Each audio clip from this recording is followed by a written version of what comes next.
اللہ فرماتا وہ وقت کب آئے گا جب قرآن تمہاری زندگی میں اتر آئے گا، وہ وقت کب آئے گا جب اللہ کا ذکر تمہاری زندگی میں اتر آئے گا۔ زندگی تو جا رہی ہے، جوانی آئی، بڑھاپا آیا، لیل و نہار نے وقت بدلے، چرخ نے اپنے تیور تبدیل کیے، حکومتیں تبدیل ہوئی، زمانے تبدیل ہوئے، تو جہاں کھڑا تھا وہیں کھڑا رہا۔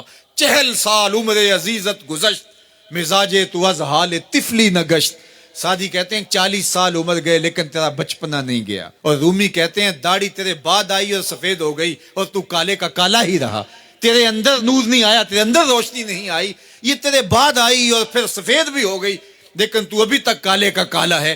رب کہتا ہے وہ وقت کب آئے گا تمہارے سینے میں قرآن اترے، وہ وقت کب آئے گا ذکر سے تمہارے دل میں ارتعاش پیدا ہو، جب تم رب کا نام لو تمہاری آنکھیں آنسوں کا خراج دینے لگے۔ وہ وقت کب آئے گا جو ہی قرآن کھلے چھم چھم تمہاری آنکھیں برسنے لگے۔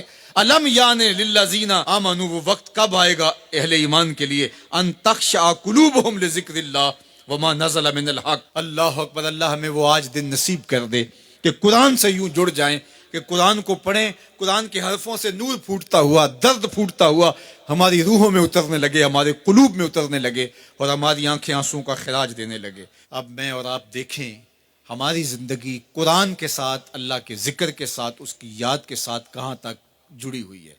ہماری زندگی میں کہے کتنے ہیں، تفکرات کتنے ہیں، ہماری زندگی میں ٹھٹھے اور مذاق کتنے ہیں، اور عبرت حاصل کرنے کے مواقع ہماری زندگی کے اندر کتنے ہیں۔ پھر ارشاد فرمایا اعلموا، جان لو، انما الحیات الدنیا لعب و لہو و زینت و تفاخر بینکم، یہ دنیا ہے کیا جس کے پیچھے تم نے سب کچھ برباد کر دیا۔ سب سے قیمتی اثاثہ تو دل تھا، اس دل کو بھی دنیا کے لیے وار دیا۔ یہ دل تو رب نے اپنے لیے بنایا تھا۔ اے دل حجرہ رب سچے دا، یہ اس سچے رب کا حجرہ تھا۔ قلوب المومن عرش اللہ، مومن کا دل تو اللہ کا عرش تھا، لیکن اس عرش پہ بھی غیروں کو بٹھا لیا تو نے۔ جو تخت اس کا تھا، جس تخت پہ اس کی تجلیات کا نزول جلال ہونا تھا، اس دل پہ درہم و دینار اور ڈالر اور پاؤنڈ اس دل کے اوپر بٹھا لیے، یہ دل کے اوپر بٹھا لیے۔ یہ دل تو حجرہ رب سچے کا تھا، تو نے اس دل کو بھی اجاڑ دیا۔ تو یہ دنیا جس کے لیے تو نے سب کچھ کیا ہے کیا؟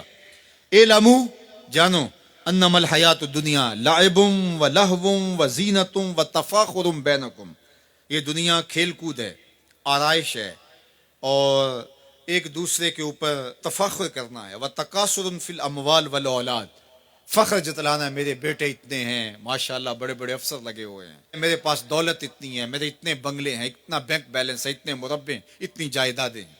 انسان ساری زندگی یہی کرتا رہتا ہے۔ وما الحیات الدنیا الا متاع الغرور، اور جو دنیا کا ساز و سامان ہے سوائے دھوکے کے سامان کے اور کچھ نہیں ہے۔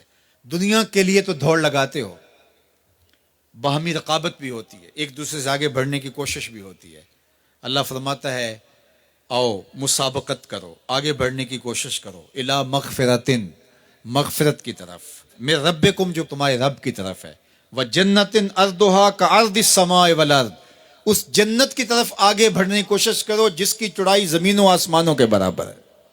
زمین و آسمانوں کو پھیلا دیا جائے تو یہ جنت کی چوڑائی بنتی ہے، جس کی چوڑائی اتنی ہے اس کی لمبائی کتنی ہوگی۔ تو فرمایا اس دنیا کے لیے تو بھاگتے ہو جو ختم ہو جانے والی ہے، آؤ بھاگو اس جنت کی طرف جس کی چوڑائی زمین و آسمان کے برابر ہے۔ اعدت للذین آمنوا باللہ ورسولہ، یہ اہل ایمان کے لیے تیار کی جا چکی، وہ موتیوں کا محل، وہ یاقوت کا محل، وہ زبرجد کا محل، وہ خالص مشک کا محل جو تمہارے لیے بنایا ہوا ہے، تم نے جانا ہے، اور تمہیں دروازہ کھولنے کی بھی ضرورت نہیں ہے۔ منتظر دربان کھڑے ہیں جو تمہارے لیے دروازہ کھول کے تمہیں مرحبا کہیں گے اور سلامتی تمہارے اوپر پیش کریں گے۔ وہ تمہارے لیے تیار کر چکا ہے۔ اصل تو زندگی وہ زندگی ہے، لیکن تم کس دنیا کے پیچھے بھاگ رہے ہو؟